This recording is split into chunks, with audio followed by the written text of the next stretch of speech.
খবরদার প্রেম কিন্তু একটা করবা, না করলে 5-6টা করবা। আমি কইতেছি জীবন একটা ইয়ং জেনারেশন আছো, প্রেমে না করবা।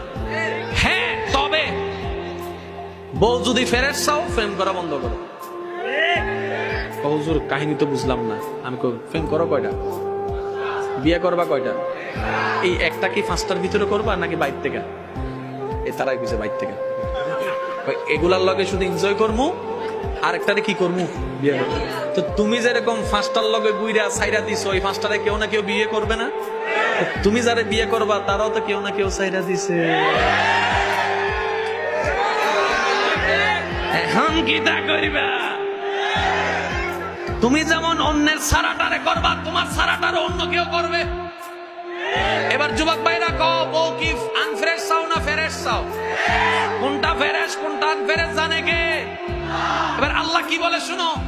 আল্লাহ পাক বলে, বান্দা তুমি যদি ফেরেশ চাও, একটা কাজ করো, তুমি নিজে ফেরেশ থাকো, অন্যের হবু বউরে ফেরেশ রাখো, তোমারটারও ফেরেশ রাখার ব্যবস্থা আমি করে দেব।